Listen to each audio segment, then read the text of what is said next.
President Trump marked the start of this week by declaring that the war between Israel and Hamas is over. A senior official in the Israeli Prime Minister Benjamin Netanyahu's office stressed today that the war is not over until all phases of the president's 20-point peace plan are completed.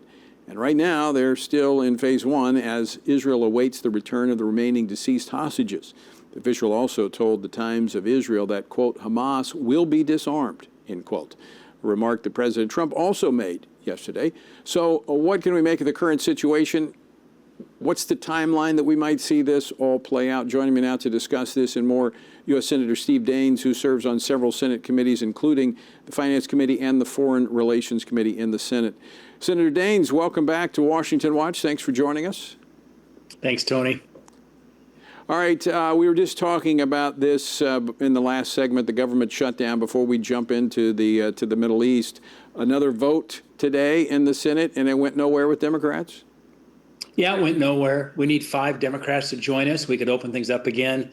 This is day 15. I used to work for Procter & Gamble, Tony, once upon a time, and I was in the shampoo business. It reminds me a lot of lather, rinse, repeat. That's what we're doing right now with the Democrats. But I'll tell you, keep in mind... We need a little head and shoulders. That was one of my great brands there, Tony. We're head and shoulders above the Democrats, but it does feel like Groundhog Day at the moment. But I'll tell you, on Saturday, October 18th, there's this giant No Kings rally. You can see it at nokings.org. There's 250 far-left groups that are sponsoring this. All their symbols are on the website of nokings.org. You can see it. So they want this massive protest to be out there across the country. They're doing nothing until after the protest. In fact, they may keep things shut down until November 1st when the insurance premium increase letters go out to American consumers. And insurance prices are going up for healthcare because of Obamacare. That's why they're going up. Right. We continue to fund these subsidies. Well, but here's the reality. They want these increased subsidies to cover up the fact that Obamacare was a failure from the start. That's the only way they can keep this lie going. You nailed it, Tony. That's exactly what's happening. And by the way, 20% of these subsidies are pure fraud, best we can tell. There's no reason we should extend these subsidies. And as you said, it's just covering up the real problem. And that's when government takes over healthcare. You put disincentives in the system to not lower costs, provide better value to the patient. You get these increase in premiums. This is Obamacare's fault. The Democrats have had this now since it passed back in 2009. And so we need to hold them accountable. These subsidies just cover up the crime. And I would say one of the other underlying issues as the founding chairman of the Senate Pro-Life Caucus is that the ACA, the Obamacare, provides for abortion coverage, and now it's funding transgender surgeries on minors.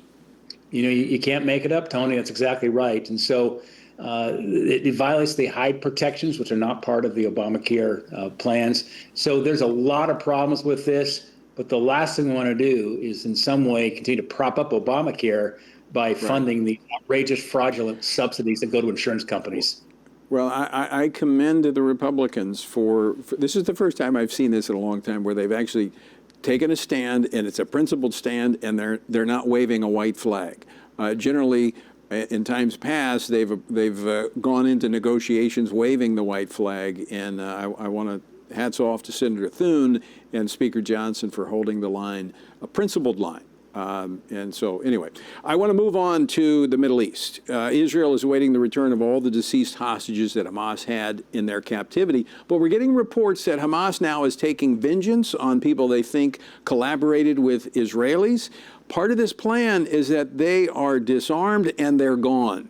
Is that going to happen?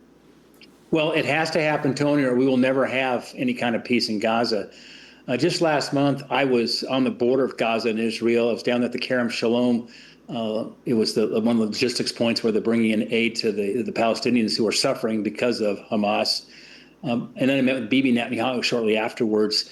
It's very, very clear there will not ever be peace in Gaza until Hamas is not only disarmed but also removed eradicated. The only reason we got to this point where there was a peace deal is because of President Trump and Bibi Netanyahu's relentless press on Hamas. It was because of strength in pressuring Hamas, bombing Hamas, putting them in a corner. That's why Hamas finally came to the negotiating table. I'm thankful we got those live hostages out. What a joyous moment. I think many thought that would never happen. I've met with many of the hostage parents. It was a great moment, and President Trump deserves the Nobel Prize for Peace, in my opinion. Yeah, it was an amazing day to see those hostages released. But looking back on this, Senator Daines, you look over the last 2 years and how the Middle East has radically changed. And a lot of that has to do with, as you mentioned, Benjamin Netanyahu's leadership out of Israel, but bolstered by that of President Trump. Look, it was a wonderful tag team there between Bibi Netanyahu and President Trump. You think about where we were just 2 years ago when they had the 1,200 innocent Israelis slaughtered by Hamas in that horrible terror attack, the equivalent of 44,000 Americans being slaughtered in that day in a terror attack, if you look at relative population sizes. And to think that here we are with Hezbollah virtually on their heels, the Houthis on their heels, Hamas now virtually surrendering. This is an amazing moment. And then add on top of that, the Iranians' nuclear capabilities set back many, many years. By the grace of God and the strong resolve of Bibi Netanyahu and President Trump brought us to this point. It's something that Joe Biden could have never have done. Thank God we have a strong president. Amen.